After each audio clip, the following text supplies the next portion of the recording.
Hello दोस्तों, नमस्ते, प्रणाम। आप सभी का मेरे चैनल पर स्वागत है। तो दोस्तों, ये गीत है जब मटकोड़ होता है तो उस टाइम जब जाते हैं रास्ते में तो उस टाइम गाते हैं। तो जो पूर्वज लोग हुए, जो मरे हुए लोग, उन लोग का भी गीत इसमें आता है। तो सुनिए दोस्तों, ये मटकोड़ कोड़ाते समय रास्ता के गीत है दोस्तों।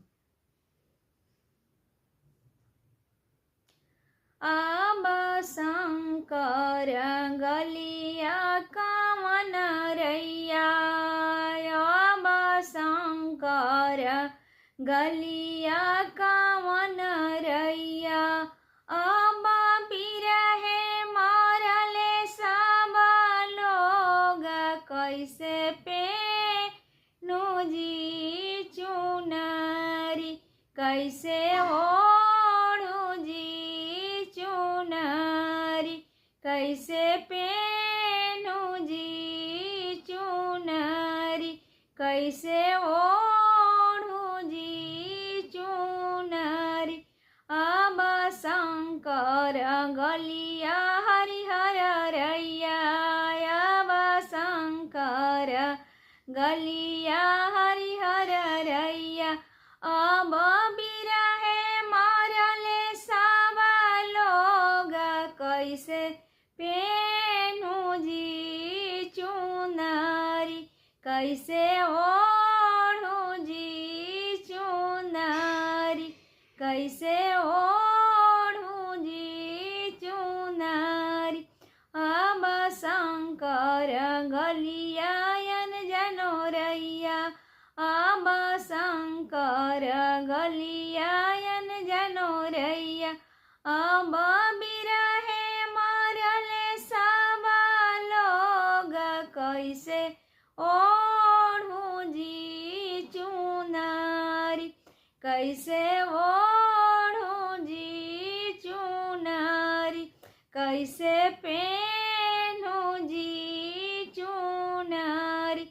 अब शंकर गलिया कामन चाचा, अब शंकर गलिया कामन चाचा, अब बिरहे मरले सब लोग, कैसे ओढ़ू जी चुनरी, कैसे पेनु जी चुनरी।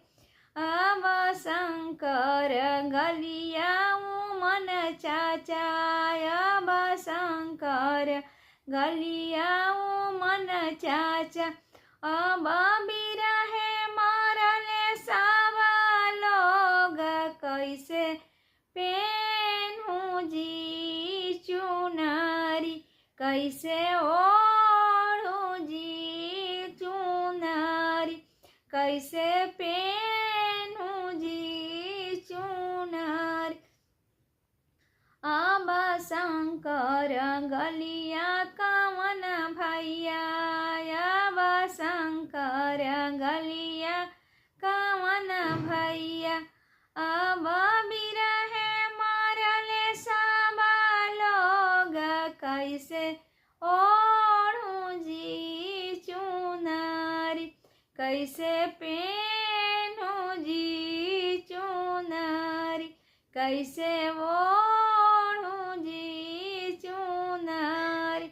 अब शंकर गलिया जन भैया, अब शंकर गलिया जन भैया, अब बिरहे मरले सब लोग, कैसे ओढ़ू जी चुनरी, कैसे पेनु जी चुनरी, कैसे ओढ़ू जी चुनरी, कैसे पेनु जी चुनरी। अब शंकर गलिया जनो रैया, अब शंकर गलिया जनो रैया, अब बिरहे मरले सब लोग, कैसे ओढ़ू जी चुनरी, कैसे पेनु जी चुनरी। कैसे ओढ़ूं जी चुनरी, कैसे पहनूं जी चुनरी। दोस्तों वीडियो अच्छा लगे तो लाइक कीजिएगा, शेयर कीजिएगा, सब्सक्राइब कीजिएगा, कमेंट में बताइएगा कैसा लगा ये गीत। Thank you.